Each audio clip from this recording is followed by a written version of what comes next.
What's that? What's that? Earth. What's that? Earth.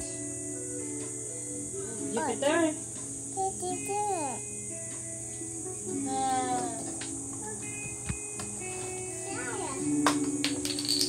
Look, Saturn. It's Saturn. I what I told you, clean up your toys, then I put down the car. Put all the things in the box. Oh, very good. All, ha? When you finish that one, I put down the car.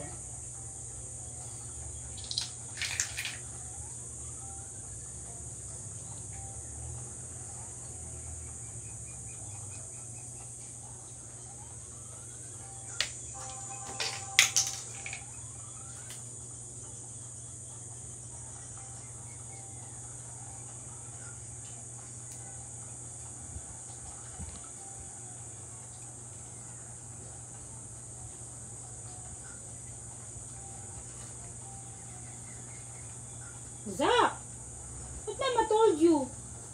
Clean up. Put everything in the box. Then I put down the car. Very good. That's my boy. Wow. Very good naman talaga ang baby Zach na yan.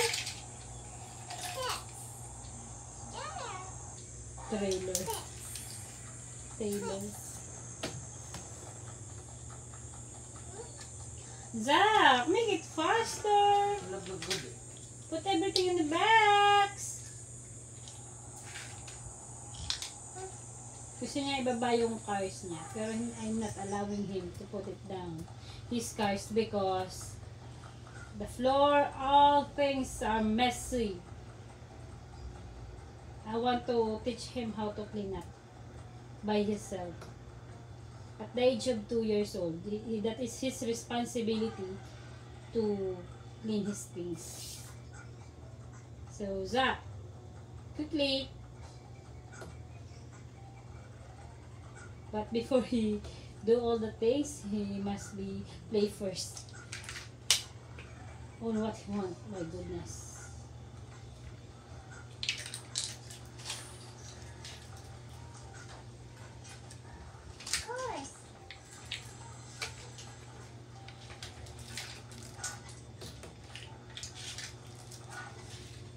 I'm asking help. I'm asking him to clean up his toys before I give him a big course. No.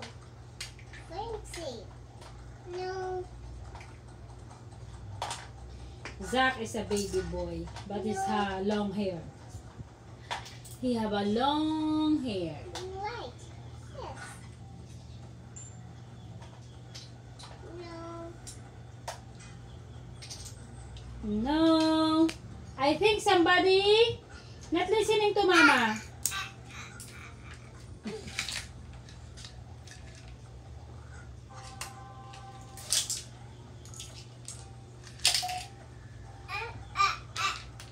Advantage na ang bata ay hindi mahilig sa gadget. No. No. No. Makalat ang bahay. Laging gustong makipaglaro sa'yo. Laging gusto na yung attention mo nasa kanya lang. Unlike ng ang bata ay pure gadget, hanggang sa masira na ang mata. So ayan, mas na-explore nila yung skills motions nila, everything. So mas nag-develop yung kanilang talino. May oras lang ako magbigay ng panonood ng iPad at saka the rest activities na siya. Ganyan na siya maglaro. Tsaka imagine guys, ang batang ito, maniwala kayo sa hindi, isang beses ko lang siya pinainom ng tempra. Organic baby talaga siya. I'm proudly to share to you guys. Ang anak ko, simula nang isinilang ko ay nakaisang bote lang siya na milk tikitigil at saka isang tempra nung nagkasakit siya. Tapos, the rest, dinikdik na dahon ng malunggay yung katas niya. Yun lang ang Yun lang yung aking pinapainom sa kanya. 1 ml, 1 ml. Kada, ano niya, pag may sinat siya, pag may sipon siya, ubo, talagang syrup lang ng malunggay. Minsan nilalagyan ko ng bulot, pero the rest talaga, yun lang talaga yung gamot niya. Nabuo yung ngipin niya, yun lang din. Tapos, pag inubot sipon siya, yun lang din. Tapos pag minsan pinapahilot ko lang siya kasi minsan may pilay-pilay siya. The rest is wala na talaga. Wala siyang chemical sa katawan. Vitamins ngayon, kahit anong vitamins, wala siya. Never siya nakatikim ng vitamins. Tiki-tiki lang since naging baby siya. Pero ngayon 2 years old and 2 months na siya, still, madalang siya magkasakit. Sinat lang talaga siya. At saka, yung ubos-sipon. Yun lang. Tapos, minsan nagkaroon siya ng hika kasi tag-ulan nun. Dahil sa in-advise ng doktor na ng kanyang pedya na wag take ng medicine, yung pausok lang, yun lang. Nakabili ako ng nebulizer, 1 beses lang niya, 2 beses lang niya nagamit. Nung moment lang na yun. Ngayon, nag-stock na si nebulizer. Wala na, okay na si Ziza. So, ayan siya. Ganyan lang siya. No. No. Papa. Okay lang sa akin na makalat yung bahay. Yes. No. Malinis pero makalat. Papas? No. No. I wish we could Ganyan lang kasimple yung araw niya. Minsan, halos maghapon yan, kanta ng kanta. Kahit sakit kami, kanta siya ng kanta. So feeling ko, singer yung anak ko paglaki.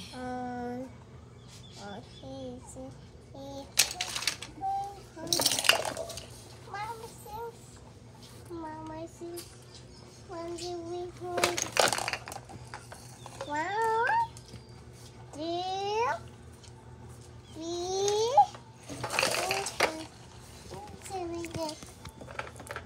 That mama shoes?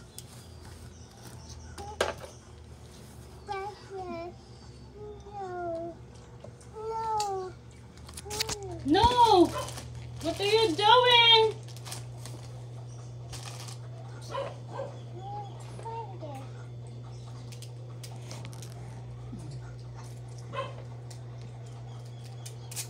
Ayan guys, isang tip lang na masishare ko sa inyo. Try nyo rin sa baby nyo yung malunggay. Medyo mapait siya pero nasanay na rin kasi siya. So, ayun lang. Thank you for watching.